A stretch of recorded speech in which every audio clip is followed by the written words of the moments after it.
How far would you go to change the world? Well, in the movie Steam Boy, we'll see how the pursuit of progress can go too far, and a young boy must learn the hard way that some things should never be created. The movie begins with an introduction to Lloyd Steam, a brilliant scientist wanting to use his inventions and research for the sake of humankind, and his son Edward Steam. Edward is an equally talented genius, although unlike his father, his morals are more easily stretched, and he believes in using science to gain absolute power. Together, they are leading an expedition to collect pure mineral water from a cave they discovered that they believe can be used as a nearly limitless source of power for steam engines. They begin experimenting with the water and eventually develop a spherical device that can run on the pure mineral water they found. Unfortunately, while conducting an experiment in Russian Alaska, Lloyd ignores his son's advice and has no concern for the safety of his helpers, his son included. Because of this, the whole experiment goes disastrously wrong, engulfing Eddie in icy steam and his supposed disappearance. The incident results in the development of a spherical machine that can run on mineral water, but it also results in the destruction of the entire laboratory and everything with it.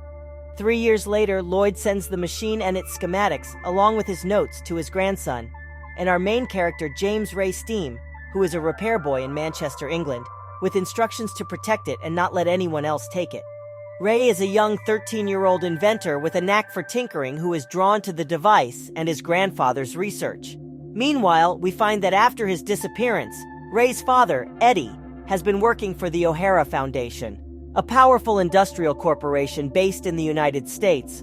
The foundation has been trying to get their hands on the steam ball, and they send their enforcer, Archibald Simon, to retrieve it by force. And as if there was no cue, the agents of the O'Hara Foundation, Alfred Smith and Jason, the former a blonde, calculated man, while the latter with a might-makes-right attitude, arrive and attempt to steal the sphere. Lucky for Ray, Lloyd appears as well and tells Ray that the device killed Eddie, and that he must flee and deliver the device to Robert Stevenson. So while Lloyd and his mother fight with the agents, Ray takes the opportunity to run away. However, one of the agents manages to fire a signal flare above their house, attracting the rest of the agents' attention, and as a result, a massive O'Hara steam tractor pursues him as he flees the O'Hara agents on his personal steam-powered wheel. While still on the run with the tractor behind him, Ray reaches the railway and encounters a train to Manchester. After getting some help from David, one of Stevenson's men, Ray then briefly meets with Stevenson himself. And after Ray explains the situation, Stevenson agrees to assist Ray in transporting the device to the Great Exhibition. However, Ray and the sphere are apprehended in an airship by the O'Hara agents, which surround the carriage Ray is in, and with a mechanical claw rip the roof off the train cart. Ray is then taken to London, where the 1866 Great Exhibition is being planned. The Great Exhibition is a grand event that showcases the most recent technological advances from around the world. At the exhibition, the O'Hara Foundation has an elaborate display of their steam-powered machines, including a massive floating fortress that Ray later discovers was built using his father's research. Scarlett O'Hara St. Jones, the spoiled granddaughter of the Foundation's head chairman, Archibald Simon O'Hara, meets Ray in London. Eddie, who is alive but severely scarred and cyborg-like from his injuries in Alaska, is also discovered by Ray while working with O'Hara on the Steam Castle, an elaborate facility fueled solely by 3 contraptions like the one Ray received from Lloyd, officially named Steam Balls. Both the castle and his father's vision of using it to enlighten mankind captivate Ray. He volunteers to help finish the project and begins a love-hate relationship with Scarlett, who is attracted to him. Lloyd, who was captured by the O'Hara agents previously, managed to escape and plans to trash the castle. However, Ray meets his grandpa again, and he reveals to Ray that the true purpose of the exhibition is to sell weapons of war. As the Great Exhibition approaches, tensions rise as the true motivations of the O'Hara Foundation become clear. While working together to finish the Steam Castle, Ray and Scarlett become closer. Meanwhile, Eddie's desire to prove his worth as a scientist consumes him, leaving him with little regard for the possible consequences of his actions. The exhibition begins, and the Steam Castle is fully operational. The castle is a massive towering structure with many defenses and rooms that can also propel itself with steam to essentially fly around and is entirely self-sustaining.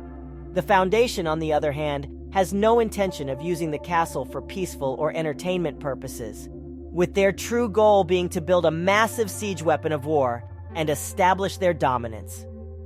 As the great exhibition begins, Ray is excited to see the event's grandeur, but he is quickly taken aback by O'Hara's massive steam castle. The massive floating castle fortress is powered by the 3 steam balls invented by Lloyd that can generate massive and seemingly infinite amounts of power. The castle is a testament to steam technology's power, and Ray is fascinated by its complexity. Ray runs into Scarlet again, and the two finally strike up an unlikely friendship. Although Ray is happy to be reunited with his father, he is troubled by his father's association with O'Hara and their warlike plans. He also notices how his father seems to be acting unusually, and the accident in Alaska seems to have badly altered his whole body. Lloyd, Ray's grandfather, reappears, this time as an O'Hara Foundation prisoner, and after managing to escape, using his genius and what looked like makeshift blast charges. He goes on to warn Ray about the Foundation's true intentions, which are to sell weapons of war to the highest bidder.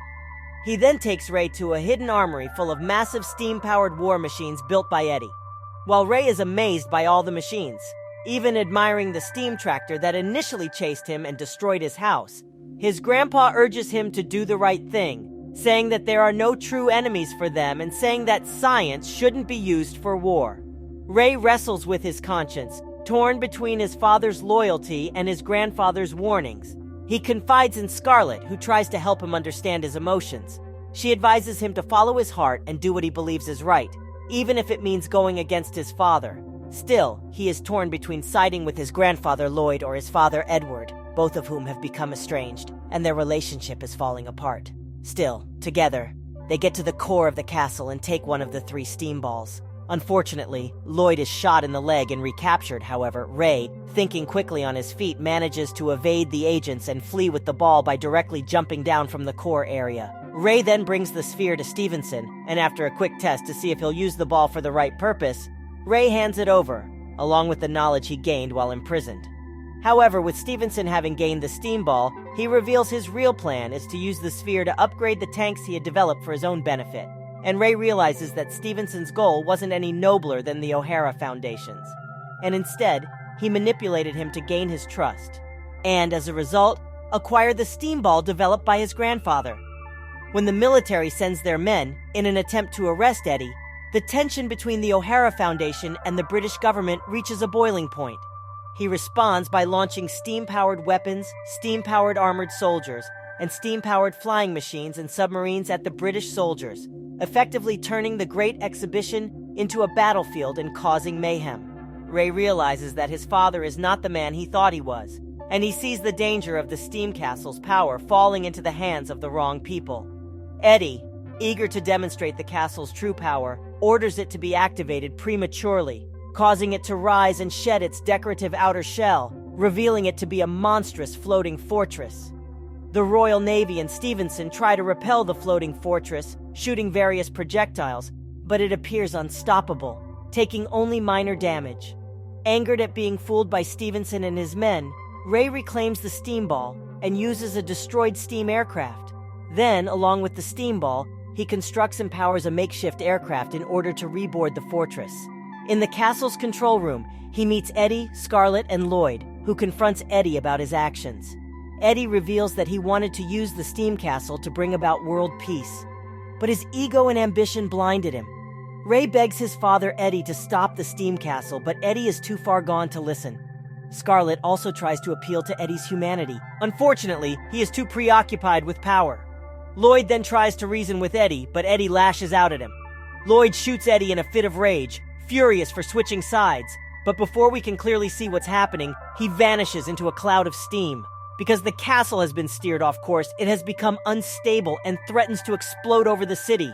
While Eddie and Lloyd reconcile and halt the machine over the river, Ray reinstalls the stolen steam ball and makes his way to the castle's control room. As the castle soars into the sky, Ray desperately searches for a way to put an end to the madness.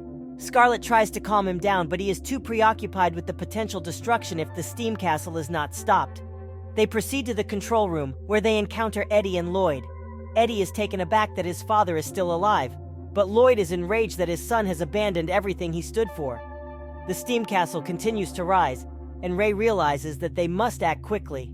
Ray seizes control of the steam castle and attempts to bring it down, while Eddie and Lloyd reconcile and join forces to stop the steam castle.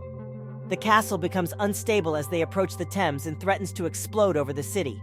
Lloyd and Ray rush to reroute the castle across the Thames, while Eddie, whose metal body deflected the gunshot, resurfaces from the steam and assists them.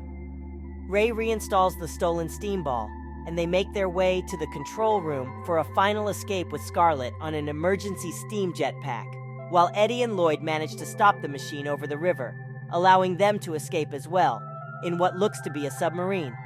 The castle explodes spectacularly in a mist of frozen steam, making it snow over London and saving the city from destruction. The final montage shows Ray returning home and later becoming a superhero-like figure using the castle's jetpack gear. Lloyd introduces James to the concept of electricity before passing, by showing him the light bulb in his hand.